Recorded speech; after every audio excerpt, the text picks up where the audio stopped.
bravo de les avoir soulevés. Voilà, bravo. Et samedi, allez Monaco, soulevez-moi-les, soulez, je perds les mots. Allez Monaco samedi, qu'on se fait éclater à Monaco. Ça c'est bon. Plus on aura de défaites, plus la vente du club peut-être va s'accélérer. Tu vois, finalement, voilà.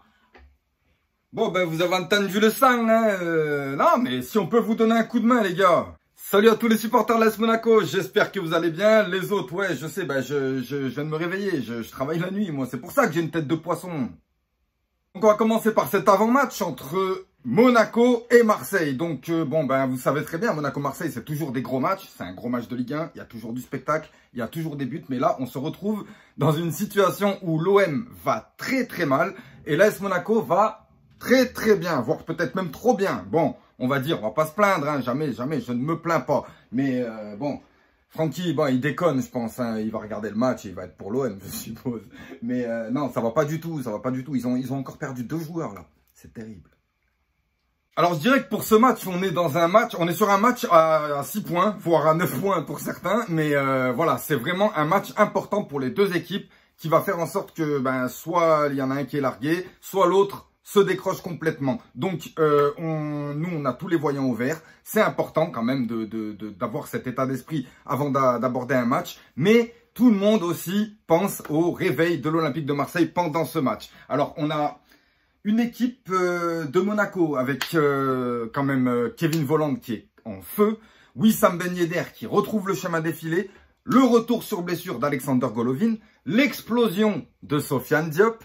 Le duo Tchouaméni-Fofana qui fonctionne à merveille, le renouveau de Maripane, le retour de Benjamin Lecomte, tout ça avec des buts, des points, des résultats sur le terrain, hors terrain, tout, c'est magnifique. D'ailleurs, on a une belle phrase de Cesc Fabregas, Oh Donc Cesc Fabregas qui a expliqué qu'au club en ce moment, il régnait une très bonne atmosphère, étant donné que les joueurs savent où va le projet, c'est-à-dire le projet monégasque. Il explique que c'est plus structuré, c'est plus... Voilà, le joueur, il est moins, il a plus qu'à s'occuper du terrain. Et ça, c'est important pour un joueur de foot. Faut pas qu'il commence à avoir des problèmes de contrat, de clan, de machin, de choses, parce qu'après, il n'est plus sur le terrain. Donc, Cesc Fabregas a fait remarquer ça. Et on va dire qu'avec ce début de saison, l'AS Monaco a vraiment repris le contrôle, déjà de son classement, et on est revenu à la place où on devait être. Maintenant,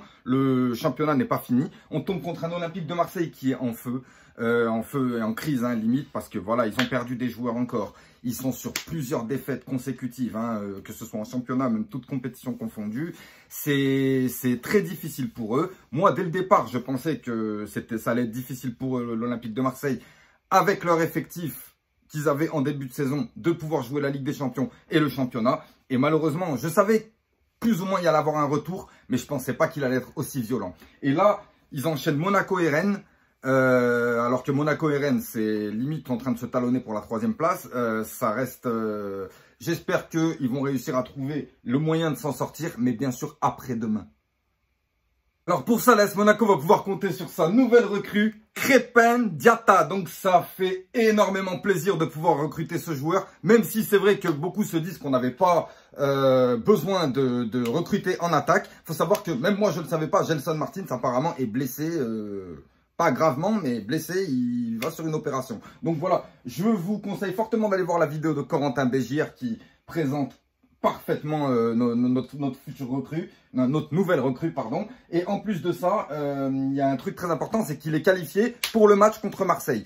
Bon, tout comme Milic à l'Olympique de Marseille, ils sont qualifiés, logiquement, mais ils vont peut-être pas faire non plus tout le match. Voilà, mais c'est une très bonne chose. J'ai mon pote Ousmane qui m'a dit, vous avez pris Crépin Diatta, hein? Il a dit, vous allez être champion d'Europe. Il a dit, c'est celui qui va dépasser Sadio Mané. Il y a beaucoup d'enflammades chez Ousmane, bien entendu, mais en tout cas, je demande qu'à le croire, parce que ce joueur a l'air explosif. Alors, comme j'ai dit à un pote, un supporter de l'Olympique Lyonnais, on discutait, on parlait de Crépin Diatta, et je lui ai dit, il y a un truc très simple à faire. Lorsque tu as une recrue qui arrive chez toi, tu sais ce que tu fais? Tu vas dans un groupe ou dans une page ou n'importe quoi du club en question, tu vois. Par exemple, tu dois avoir, ça nous est arrivé avec Soumaoro à Lille. Monaco se met sur Soumaoro, 20 millions, il me semble. je vais dans les groupes lillois, je m'infiltre, j'écoute et je les vois. Ouais, ben bon débarras, enfin, il va se casser. Non, mais c'est clair et net que t'as pas envie que le joueur y vienne. Heureusement, Monaco, ils ont arrêté le truc. Oui, voilà, parce que tu sais que en fait, les supporters déjà veulent s'en débarrasser.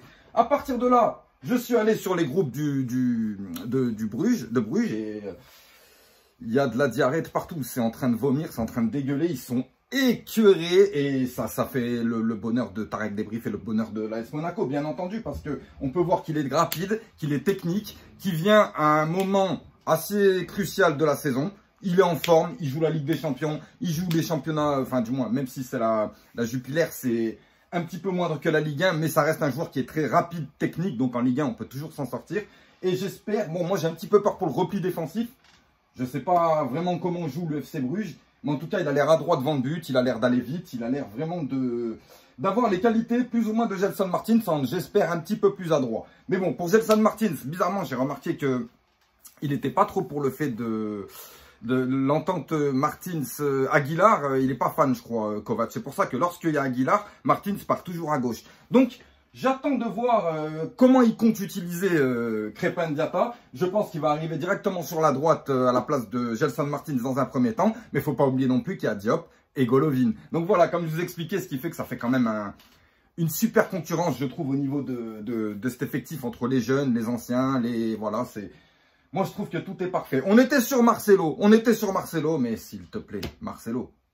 Donc, en voyant que Crépin Diatta vient d'arriver, peut-être que Marcelo avait été peut-être vu pour être utilisé sur un côté en tant qu'ailier. Hein. C'est fort possible aussi.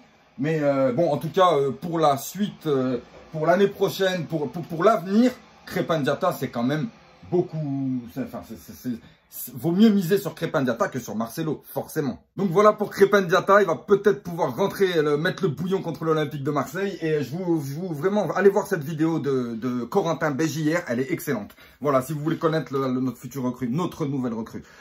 Pour le match, c'est ce soir 21h. Voilà, bon, certes, je l'ai fait un peu tardivement. Je t'ai dit, je travaille de nuit, arrête de me saouler. Voilà, oui, non, mais je dors, mais c'est pas pareil, là. Tu vois ma gueule, bref. En tout cas, je serai bien réveillé à 21h pour regarder le match et je vais pas donner de pronostic, je vais pas, voilà, parce que normalement, tout devrait bien se passer. Voilà, normalement un bon match. Le seul point noir de ce match, que ce soit pour Monaco ou pour Marseille, c'est François Le Texier, bien entendu. Oui, bah, c'est des gens, on se demande des fois, qu'est-ce qu'ils foutent sur un terrain de Ligue 1, mais bon, ils sont là, qu'est-ce que tu veux, c'est comme ça. Voilà, sur ce les gars, je vous souhaite un très bon match à tous. Hein. Logiquement, il devrait y avoir du spectacle, des buts, j'espère dans notre sens. Et pour les Marseillais, bon courage. Et si vous faites quoi que ce soit dans ce championnat, si vous relevez la tête ou quoi que ce soit, ce se passera après dimanche. Passez une bonne journée, bon match, à plus tard les gars.